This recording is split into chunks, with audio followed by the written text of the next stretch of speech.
H&M의 새 주인 찾기가 다시 원점으로 돌아갔습니다. 할인그룹의 H&M 인수가 최종 무산되면서 앞으로의 매각 절차와 새로운 인수 후보군에 관심이 쏠리고 있습니다. 김효진 기자입니다. 할인그룹과 H&M 매각 주체인 산업은행, 해양진흥공사가 입장차를 좁히지 못하면서 국내 최대 해운사인 H&M 매각이 최종 결렬됐습니다. 양측이 영구채 처리 방안을 두고 입장을 좁히지 못한 게 주된 이유로 꼽힙니다.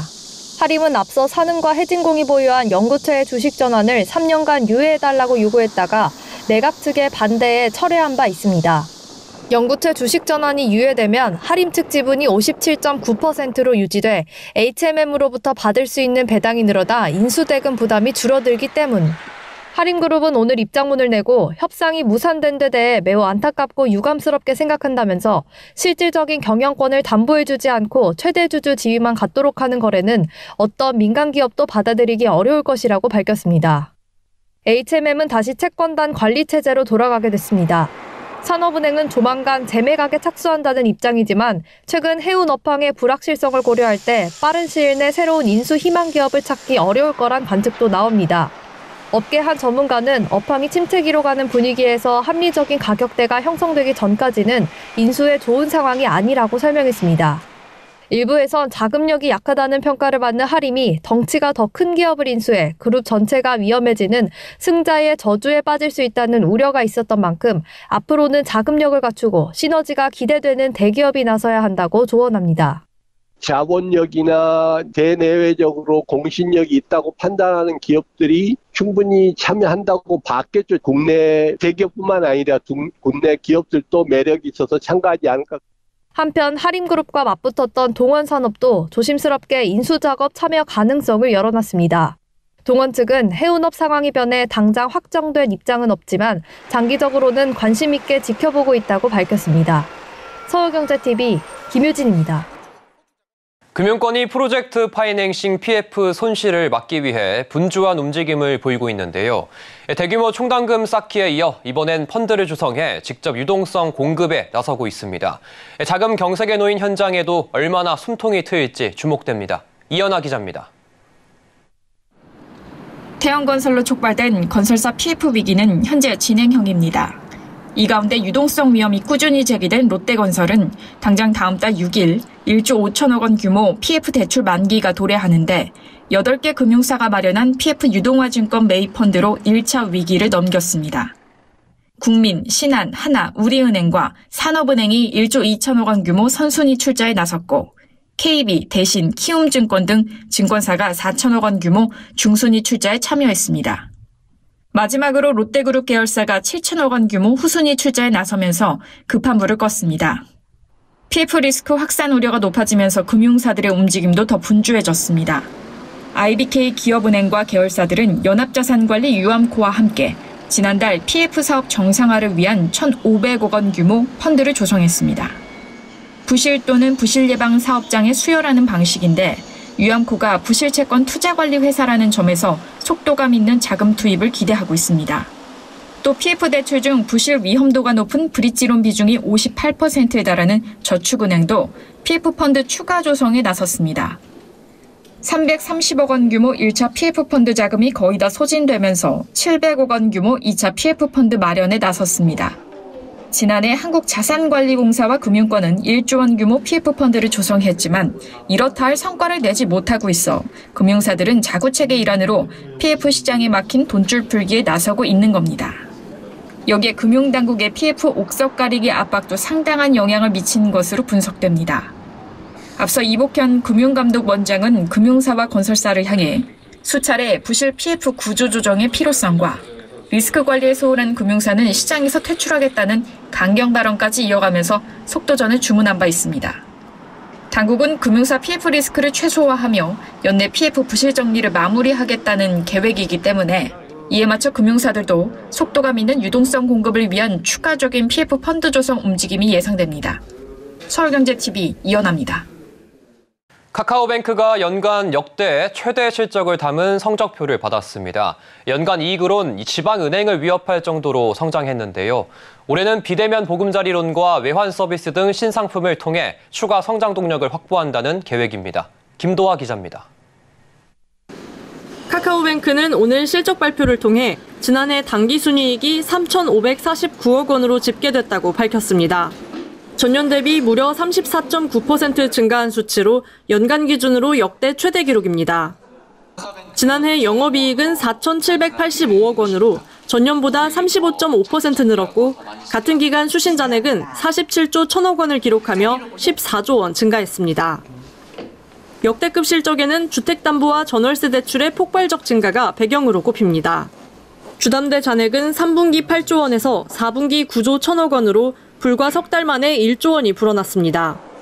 전년과 비교해 7배 넘게 급증한 규모입니다.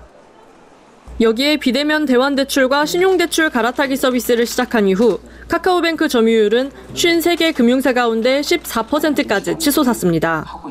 특히 주담대 갈아타기 점유율은 24%에 달했습니다.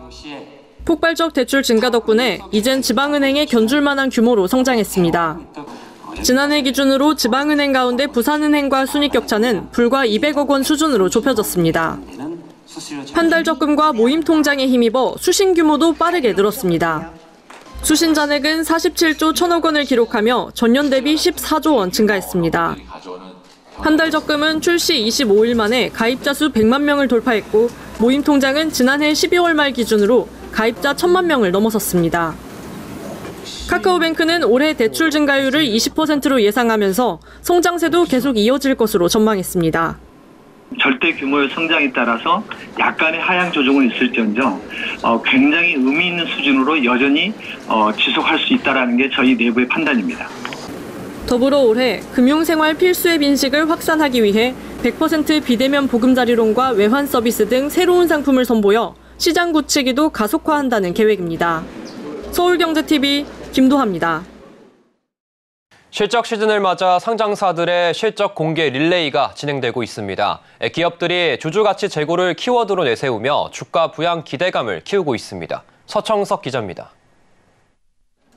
기업 밸류업 프로그램에 대한 기대감으로 저PBR주가 증시를 휩쓸고 있는 가운데 상장사들이 잇따라 배당 확대, 자사주 매입 소각 등에 나서며 주주 환원이 화두가 되고 있습니다. 증권가에선 주주 환원책을 내세운 기업들에 대해 목표가를 상향 조정하는 등 주가 상승에 대한 기대감이 커지고 있습니다.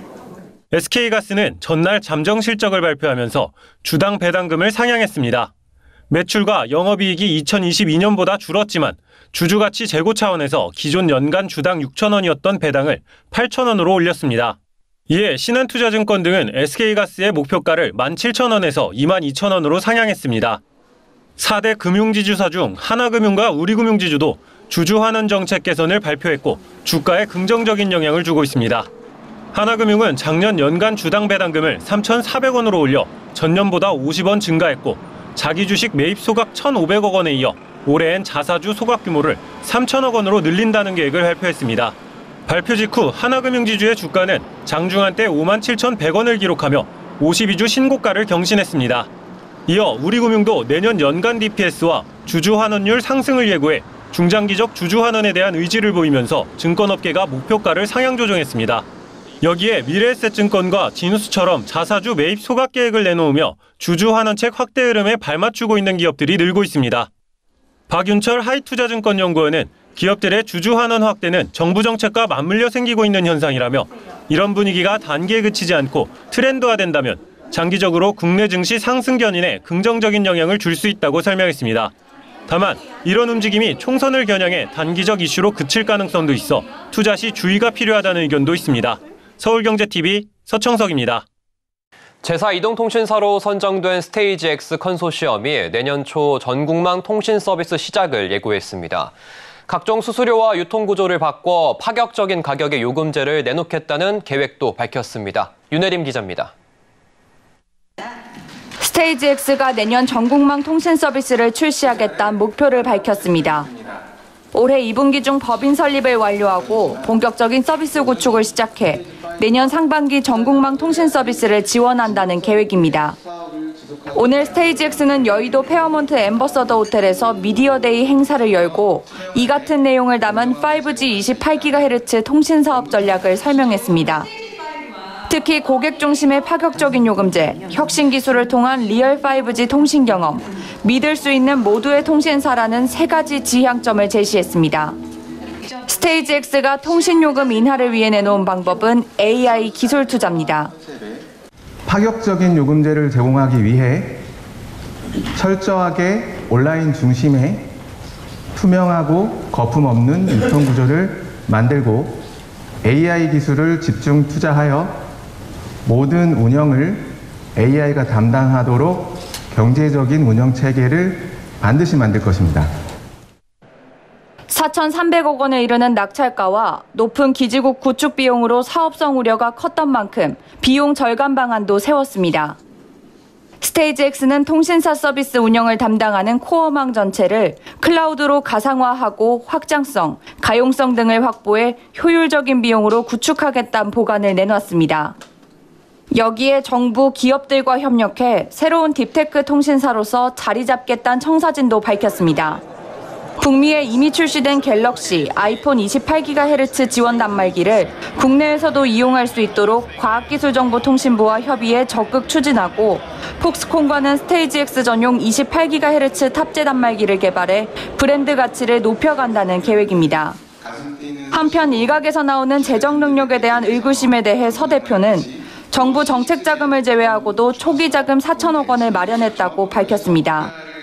그는 주파수 할당 대가가 4,301억 원인데 올해 10% 납부하면 되고 준비한 자금으로 납부하는 데 문제가 없다면서 서비스 론칭 일정에 맞춰 시리즈 A 유상증자를 준비하고 있고 국내외 투자기관과 협의 중이라고 설명했습니다.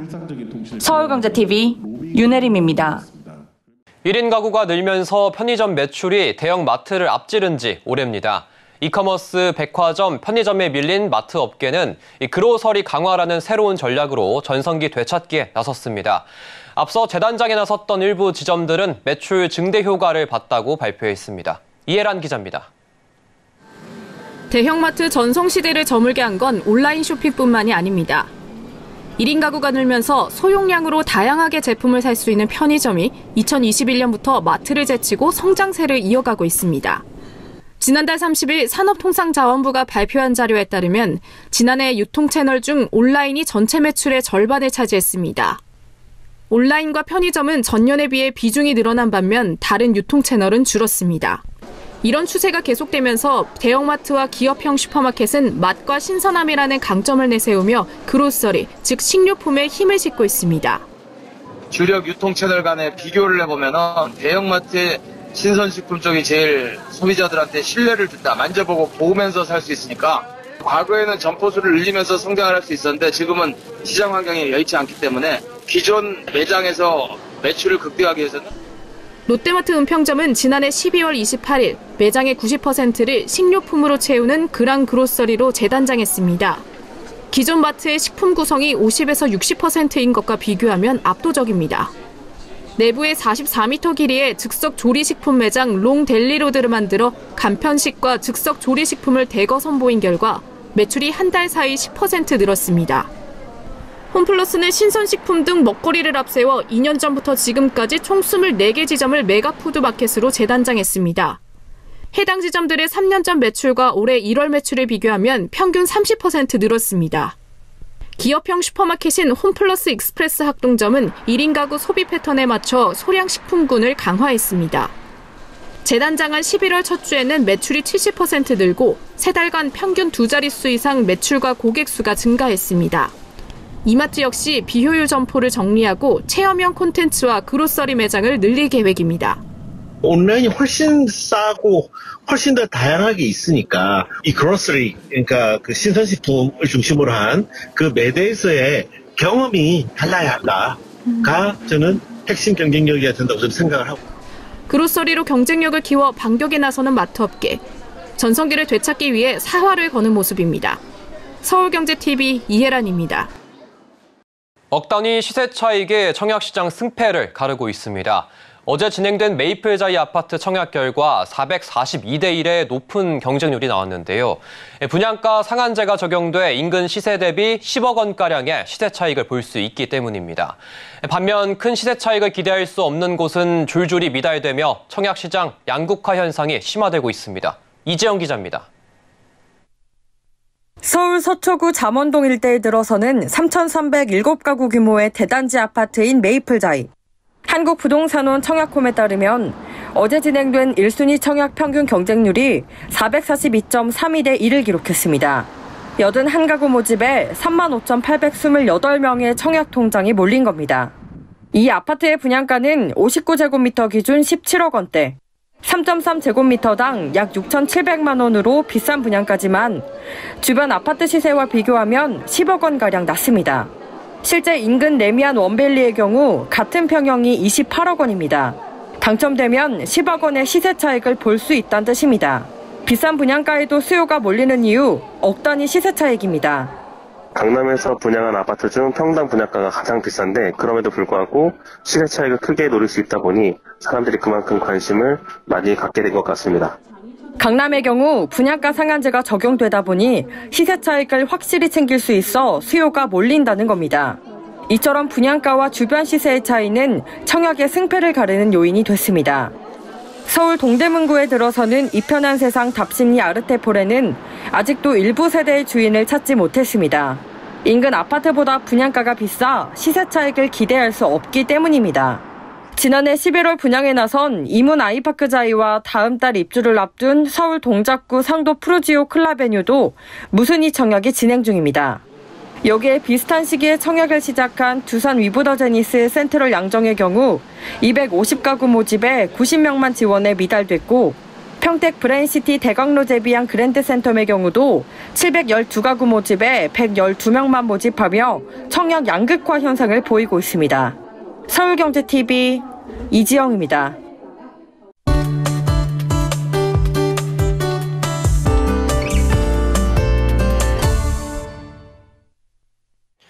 바다에는 산호라는 아름다운 동물이 살고 있는데요. 산호초는 해저의 약 1.2%를 차지하지만 지구 생물 다양성의 4분의 1 이상이 몰려 살고 있습니다. 그런데 심각한 기후변화와 인간에 의한 환경 파괴로 인해 지구상에서 산호초가 사라지고 있는데요. 오늘은 산호초가 줄어들면서 생기는 경제적 영향에 대해 알아보도록 하겠습니다. 방기성 K웨더 센터장 나왔습니다. 안녕하십니까? 네, 안녕하세요. 네, 이 바닷속에 산호가 있다는 얘기는 많이 들었는데 산호가 정확히 어떤 것들일까요? 이제 많은 분들은 산호를 갖다가 바닷속의 식물로 생각을 하는데 예. 사실은 동물입니다. 아, 예. 산호는 대부분 아주 투명하죠. 그리고 산호의 모습은 형형색색의 아름다운 모습을 우리는 떠올릴 수가 있는데요. 이것은 산호에 공생하면서 사는 조류의 색깔을 우리가 보기 때문에 그렇습니다. 산호는 촉수를 가진 매우 작은 동물들이 모인 군체의 모습으로 이 작은 하나하나의 동물 개체를 산호 폴립이라고 부릅니다.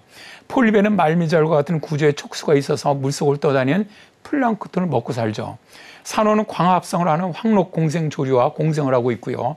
산호는 또 황색 공생 조류가 광합성을 하지 않는 야간에는 촉수를 써서 활동을 합니다.